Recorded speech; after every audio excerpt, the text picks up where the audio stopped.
এক সুন্দর রাজ্য। রাজকুমার প্রীতম তার কক্ষে দাঁড়িয়ে আছে। এমন সময় রাজপ্রাসাদের বাগানে দুটি পাখি উড়ে এসে তার কক্ষের জানালার পাশে বসলো এবং একে অন্যের সাথে কথা বলতে শুরু করলো। ওই দেখো রাজকুমার প্রীতম, তুমি জানো তার হাসি, তার কথা, তার চোখের দীপ্তি সবকিছু এত নিখুঁত যে কেউই বুঝতে পারে না যে সে এই রাজ্যের রাজপুত্র নয়। হ্যাঁ, সে সত্যিই অনেক ভালো। প্রতিদিন সে রাজপ্রাসাদের সব সদস্যদের সঙ্গে হাস্যোজ্জ্বল ভাবে কথা বলে। তার মন, তার হৃদয় সবকিছু যেন এক রাজকুমারের মতো। কথাগুলো প্রীতম শুনতে পায় আর আশেপাশে তাকিয়ে দেখে কে কে আমাকে নিয়ে কথা বলছে। এখানে এই কক্ষে তো আমি ছাড়া আর অন্য কেউই নেই। সে এমন একটি মানুষ যার মধ্যে নেতৃত্বের সমস্ত গুণ রয়েছে। তার কথা, তার কাজ সবই এক রাজকুমারের মতো। তবে আমরা তো জানি অনেক কিছু সে জানে না। সে জানেই না যে সে আসল রাজকুমার নয়। তার জীবনে পুরো সত্যি তার অজানা। হ্যাঁ, তবে সে কি কখনো জানতে পারবে না তার আসল পরিচয়? আরে এই পাখি দুটো কিভাবে কথা বলছে, কিন্তু আমি তো তাদের কোনো কথাই বুঝতে পারছি না। না, আমাকে শুনতে হবে তারা আমার বিষয়ে কি বলছে। প্রীতম তার জানালার পাশে দাঁড়িয়ে পাখিদের কথোপকথন শোনার চেষ্টা করছে। তার মনে প্রশ্ন উঠতে থাকে, হ্যাঁ, সে যদি কখনো রাজপ্রাসাদের পুরনো কক্ষে প্রবেশ করে তাহলে হয়তো সে জানতে পারবে কি তার আসল পরিচয়। পাখি দুটো উড়ে যায়। এই পাখিরা, তোমরা কি সত্যি কথা বলছো? আমি কি রাজকুমার না? কিছু একটা তো অদ্ভুত লাগছে। পাখিরা কি কিছু এমন জানে যে আমি কিছুতেই জানি না? না, আমি বরং একবার পুরনো কক্ষে গিয়ে দেখি সেখানে এমন কোনো কিছু আছে কিনা। সে সিদ্ধান্ত নেয় গোপন কক্ষে যাওয়ার। সে আস্তে আস্তে রাজপ্রাসাদের একটি পুরাতন অংশের দিকে হাঁটতে শুরু করে, যেখানে সে কখনো আগে যায়নি। তার পা ধীর গতিতে এগিয়ে চলে এবং সিঁড়ি বেয়ে সে একটি অন্ধকার গোপন কক্ষে প্রবেশ করে। কক্ষটি বেশ পুরানো আর অন্ধকারাচ্ছন্ন। ইস, কি অন্ধকার আর অপরিষ্কার! এখানে কি এমন থাকতে পারে? হঠাৎ প্রীতম দেয়ালে টাঙানো একটি পুরাতন ছবি দেখতে পায়। ছবিটি দেখে সে অনেক অবাক হয় এবং সামনের দিকে এগিয়ে যায়। এটা কি? এই ছবিটা, এটা তো আমার মতোই লাগছে, কিন্তু এইটা কে? কেন আমার মতো দেখতে একজনের ছবি এখানে আছে? আর এই ছবিটাই বা এখানে কোথা থেকে এলো? ছবিতে অনেক ধুলোবালি জমেছিল। প্রীতম হাতের স্পর্শে তা পরিষ্কার করতে যায়। এরপর সে ছবির মধ্যে প্রবাহিত এক শক্তির কারণে এক অদ্ভুত জগতের দিকে চলে যায়। নিজের আশপাশে তাকায় আর সে নিজেকে এক অদ্ভুত রাজ্যে দেখতে পায়। আমি কোথায়? আমার চারপাশে কি হচ্ছে? এটা কি আমার কল্পনা, নাকি আমি ছবির ভেতরে চলে এসেছি? এই সময় তাকে বিপিন দেখতে পায়। তিনি হাসি মুখে এগিয়ে এসে প্রীতমকে দেখে। রাজামশাই, রাজামশাই, আমরা জানতাম আপনি ফিরে আসবেন। রাজা? আমি রাজা? আমি তো রাজকুমার। কি বলছো তুমি? রাজকুমার? তবে কি আপনি রাজকুমার প্রীতম? হ্যাঁ, কিন্তু তুমি কি করে জানো? এই রাজ্যের সবাই আপনাকে চেনে। আমরা সবাই আপনার জন্য অপেক্ষায় ছিলাম রাজকুমার প্রীতম। চলুন আপনাকে রাজপ্রাসাদে নিয়ে যাই। প্রীতম রাজপ্রাসাদে পৌঁছে যায়। সে রাজ্যের করুণ ইতিহাস জানতে পারে। সে এই রাজ্যের আসল রাজকুমার। এক মায়াবী দানবের হাত থেকে রক্ষা করার জন্য তার বাবা তাকে অন্য রাজ্যে রেখে আসেন, আর সেখানে তার নতুন জীবন শুরু হয়। প্রীতম সবার সামনে দাঁড়িয়ে। পশু পাখি মানুষ সবাই আছে। সেখানে এক সাধু বাবাও আছেন। আমরা জানতাম আপনি নিজের রাজ্যে একদিন না একদিন ফিরে আসবেন। রাজকুমার, এখন আপনি আমাদের একমাত্র ভরসা। এই রাজ্য আপনাকেই বাঁচাতে হবে।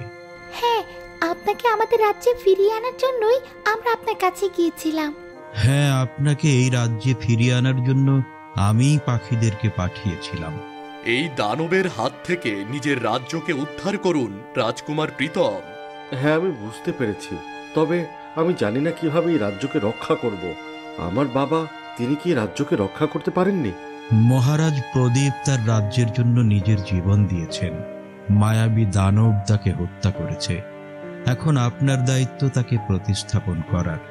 আপনাকেই তার অসম্পূর্ণ কাজ শেষ করতে হবে। আমি আমার নিজের রাজ্য বাঁচাতে প্রস্তুত। তবে আমি কি সফল হব? আমি কি পারবো সেই দানবকে পরাজিত করতে? সাধু বাবা তাকে এক মায়াবী তলোয়ার দেয়, যা দিয়ে দানবকে শেষ করা সম্ভব। এই নিন তলোয়ার, এটা দিয়ে আপনি দানবকে পরাজিত করতে পারবেন।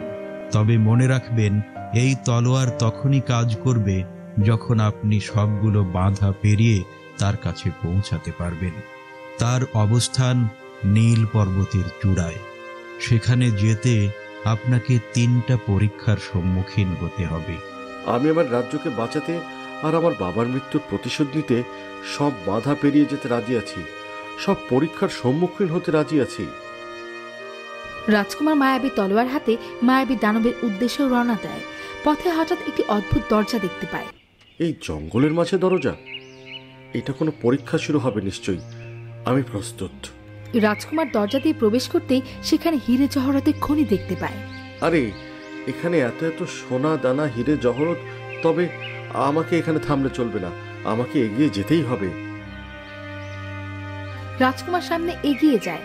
সে বুঝতে পারে না এটা ছিল তার প্রথম পরীক্ষা, যা ছিল লোভ ও সততার পরীক্ষা। প্রীতম একটি বড় জলাশয়ের কাছে আসে। জলাশয়ের পানি নিঃশেষ হয়ে গেছে, কিন্তু যখনই রাজকুমার পার হতে যাবে তখনই সেটা পানিতে ভরে যায়। আরে, এই নদীটা হঠাৎ পানিতে পূর্ণ হয়ে গেল কিভাবে? না, এটা পার করতে আমাকে একটা ভেলা বানাতে হবে। জঙ্গল থেকে কাঠ সংগ্রহ করে রাজকুমার প্রীতম একটি ভেলা বানায় এবং তা দিয়ে নদী পার করে। এটা ছিল তার দ্বিতীয় পরীক্ষা, পরিশ্রমের পরীক্ষা। এরপর সে একটি পাহাড় দেখতে পায়, যেখানে সামনেই বড় এক পাথর দিয়ে আটকানো রয়েছে। এখানে তো সামনে যাওয়ার আর কোনো পথই খোলা নেই।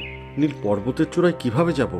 নীল পর্বতের চূড়ায় যেতে হবে তোমাকে, শেষ পরীক্ষার সম্মুখীন হতে হবে, আর আমার ধাঁধার উত্তরটিও তোমাকে দিতে হবে।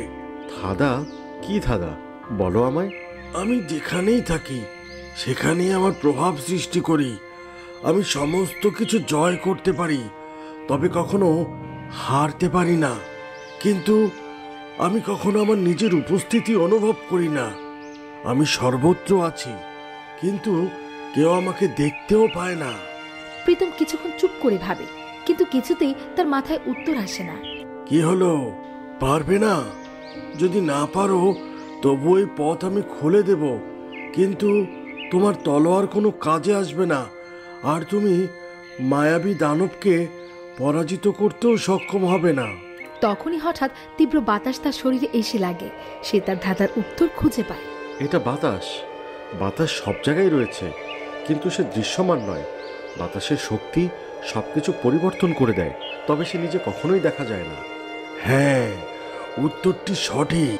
তারপর গুহার দেয়ালগুলি সরে যায় এবং প্রীতম পাহাড়ের চূড়ায় যায়, যেখানে মায়াবী দানব ঘুমিয়েছিল। তবে এই সেই দানব? ঠিক আছে, আজ তোকে আমি শেষ করে দেব। দানবের ঘুম ভেঙে যায়। কে কে তুই এখানে কিভাবে এলি?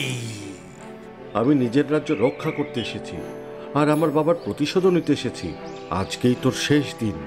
আমাকে কেউ শেষ করতে পারবে না। তুই সামান্য মানুষ, আমাকে কিভাবে শেষ করবি বল? রাজকুমার প্রীতম নিজের তলোয়ার দিয়ে মায়াবী দানবকে চিরদিনের জন্য শেষ করে দেয়, আর নিজের রাজ্যকে রক্ষা করে তার বাবার ইচ্ছে সম্পন্ন করে। রাজপ্রাসাদে বিজয়ের উদযাপন। রাজপ্রাসাদে প্রবেশ করার পর রাজকুমার প্রীতমকে জাঁকজমকপূর্ণ স্বাগত জানানো হয়। রাজ্যবাসী আনন্দে মাতোয়ারা হয়ে তাকে অভ্যর্থনা জানায়। সবার মুখে হাসি। আমি জানি আজকে এই দিনটি শুধু আমার জন্য নয়, বরং এই রাজ্যের প্রতিটি মানুষের জন্য। আপনাদের সহযোগিতা, সাহস এবং ভালোবাসাই আজ আমাকে বিজয় এনে দিয়েছে। আমি কখনোই একা ছিলাম না, আমার সঙ্গে ছিল এই রাজ্যবাসীর প্রত্যেকটি মানুষের হৃদয়। আমি এই রাজ্যকে ভালোবাসি, এবং আজকের এই শান্তি, এই আনন্দ, এই সব কিছু আমাদের সম্মিলিত প্রচেষ্টার ফল। আজ থেকে এই রাজ্যে আর কোনো অন্যায় অত্যাচার হবে না। আজ থেকে এই রাজ্যে সবাই সুখে শান্তিতে বসবাস করবে। রাজ্যে সবাই তার এই সাফল্যে আনন্দিত হয় এবং এই বিজয় উপভোগ করতে থাকে। কিন্তু হঠাৎ রাজকুমার প্রীতমের চোখ খুলে যায়। সে নিজেকে তার বিছানায় ঘুমন্ত অবস্থায় পায়। এটা কি? আমি আবার আমার কক্ষে? তার মানে এ সব কিছুই কেবল স্বপ্ন ছিল? সে চোখ খুলে আবার চারপাশে তাকায়, উঠে দাঁড়ায়। চারপাশে দেখে রাজপ্রাসাদে তার প্রিয় পরিবেশ, সোনালী আলো, নীরবতা, সবকিছুই আগের মতো আছে। আমি জানি যা কিছু ঘটেছে তার সবকিছুই ছিল একটি স্বপ্ন, কিন্তু এই স্বপ্ন আমাকে অনেক কিছু শিক্ষা দিয়েছে। এই স্বপ্নে আমি দেখলাম কিভাবে আমার রাজ্য বিপদে পড়েছিল, কিভাবে আমি আমার রাজ্যকে বাঁচানোর জন্য সংগ্রাম করেছিলাম। তবে স্বপ্নের বাইরে আমি জানি কোনো এক সময় আমার রাজ্যকে সত্যি এমন বিপদের মুখোমুখি হতে পারে। যদি কখনো আমার রাজ্যে এমন কোনো বিপদ আসে, তবে আমি এভাবেই নিজের সবটুকু দিয়ে এই রাজ্যকে এবং রাজ্যবাসীকে রক্ষা করব। এই রাজ্য এবং এই রাজ্যবাসীর জন্য আমি সদা সবকিছুই করতে প্রস্তুত। রাজকুমার প্রীতম মনে মনে নিজের রাজ্যকে রক্ষা করার প্রতিজ্ঞা করে নেয়, যা একজন আসল রাজকুমারের বৈশিষ্ট্য।